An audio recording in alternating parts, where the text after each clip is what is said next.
इस आश्चर्यजनक कथा को सुनकर सुमित्रानंदन बोले, हे प्रभु, ऐसे ही शाप की कोई और कथा हो तो सुनाइए। लक्ष्मण की जिज्ञासा देखकर कौशल्यानंदन बोले, नहुष के पुत्र राजा ययाति के दो पत्नियां थी, एक शर्मिष्ठा और दूसरी देवयानी। शर्मिष्ठा दैत्यकुल के वृषभवा की कन्या थी और देवयानी शुक्राचार्य की। राजा को शर्मिष्ठा से विशेष स्नेह था। शर्मिष्ठा ने पुरु को और देवयानी ने यदु को जन्म दिया। दोनों ही बालक बड़े तेजस्वी थे।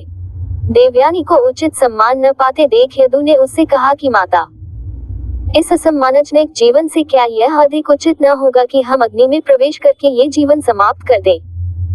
यदि तुम मेरी बात नहीं मानोगी तो भी मैं ये जीवन धारण नहीं करूंगा। पुत्र की यह बात सुनकर देवयानी ने सारी बातें अपने पिता भृगुनंदन शुक्राचार्य को बता दी और स्वयं भी जल मरने को तैयार हो गई। उसने कहा कि ययाति मेरा ही नहीं आपका भी अनादर करते हैं।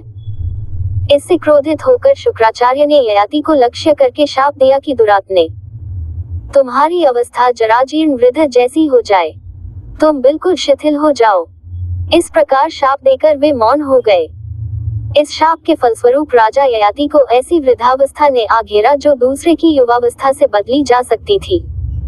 ययाति ने यदु से अनुरोध किया कि तुम मुझे अपना यौवन देकर मेरी वृद्धावस्था ले लो।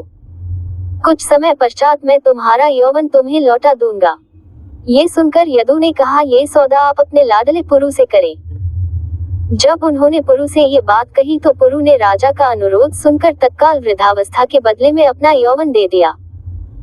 सहस्त्रों वर्षों तक यज्ञ आदि का अनुष्ठान करके उन्होंने पुरु को फिर उनका यौवन लौटा दिया और यदु को शाप दिया कि तुमने मेरी आज्ञा का उल्लंघन किया है, इसलिए तुम्हारी संतान राजा नहीं होगी। हे सौमित्र, ये सब प्राचीन आख्यान मैंने तुम्हें सुना दिया। अब हमें उसी प्रकार करना चाहिए जिससे हमें किसी प्रकार का कोई दोष न लगे।